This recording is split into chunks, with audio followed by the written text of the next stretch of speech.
Welcome back to my channel. Today I'm going to be showing you guys how I do 8 cornrows on myself. I am in my barracks room right now. It is the weekend and I want to take this time to do my hair so I don't have to do it every single morning for the next 2 weeks. I love switching up my hairstyles, but since I'm in the military, options are limited. This style is always my go-to though when I have the time. It's super cute and I love the way it looks. To start, I just part my hair down the middle because I'm doing 8 cornrows. That's going to be 4 on each side. The hair I'm going to be using is blonde. There are a lot of people who don't like seeing blonde on black women in the military, but we're going to talk about that later in the video. I'm going to mix these 2 different color blondes. One blonde is cheaper quality and mixing them just makes it overall better. Make my parts super clean. I'm using the Shine and Jam Magic Fingers. This is my go-to. And I'm just going to put that on the part all the way down the part. All the way down. Then I go over the part again with a fine-tooth comb over and over again until I feel like the part is as clean as possible. To get that stitch look, you have to use a lot of the Shine and Jam. Put that all over the braiding section, the front, the back, all the way down. Now I'm taking the braiding hair and prepping it for me to easily be able to grab while I'm braiding.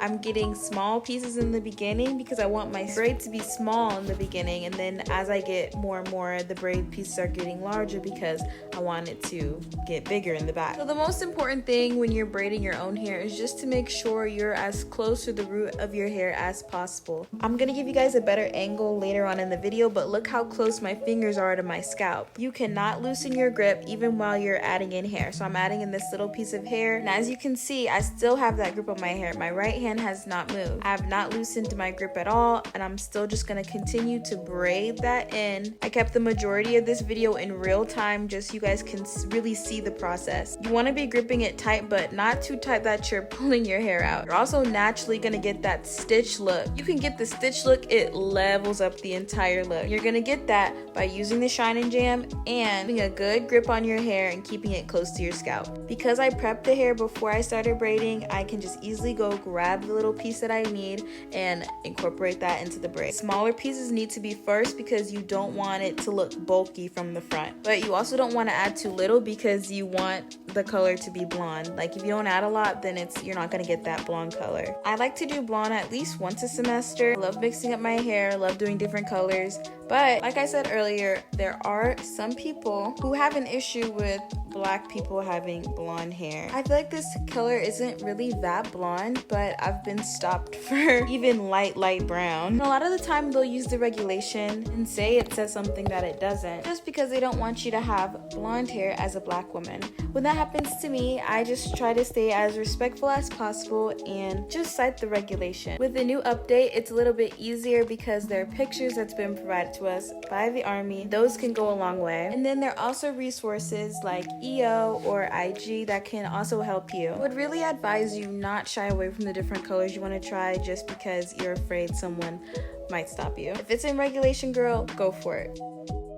So one thing I didn't show for the first braid is I'm actually taking a brush and brushing down all the sides of the part before I start braiding. This is really just gonna help make your braids lay so well and just help with that stitch sleek look. Now that I'm on the second one, I am gonna braid it a little more before I start adding in the hair. I think I did 3 braids before I started adding in the blonde. Again, I'm adding them in very small pieces because I don't want the front of my hair to be very thick. You want it to look natural, you want it to look flat, and that's how you do that.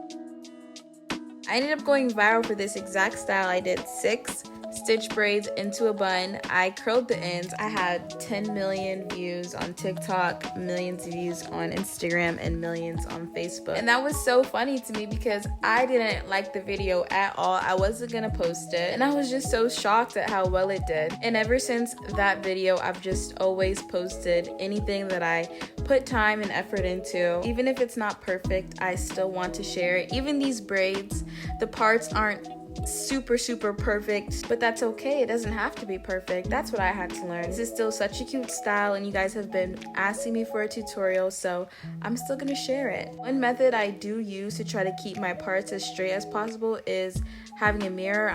There's a mirror right behind me that helps me see if the parts are perfect. And if you don't have a mirror that you can put in front and behind you so you can see, you can just take a video, like the video I have up now. I'll record it, look at the part, then turn off the camera and go see if the part is clean. I hope that makes sense, but there are lots of ways you can help make your part as straight as possible, even though you can't physically see it with your own eyes yourself.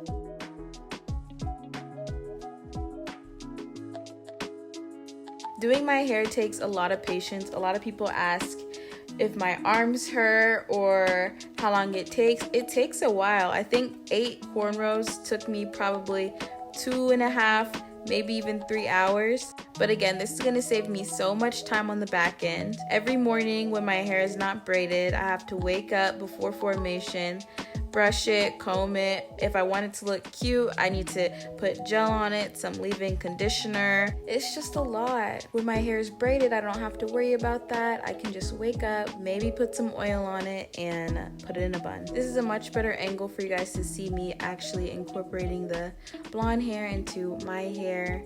It's better that it's different colors too, so you can really see where the strands are going. My roommates are in the room while I'm filming this video. They're used to me just doing my hair. Usually when I do my hair, I'm doing it in the bathroom though. Because I go to West Point, we don't have a lot of resources here to do women's hair with textures like mine. For that reason, I did turn into a little bit of a barracks barber or a barracks hairstylist, and I provided that resources to girls who need it. You can check it out, Styled by Jasmine, on Instagram. That's all the talking I'm going to do for this video. I'm halfway done with my hair. I still want to show you guys the other half, but I just want to show you guys the braiding part in real time so you can get a grasp of what I'm actually doing. If you need clarity on anything, please just leave me a comment below and I'll for sure answer. We are on the road to 1K right now, which is so exciting because I'm able to answer all my comments. You can leave one below and I will for sure get back to you.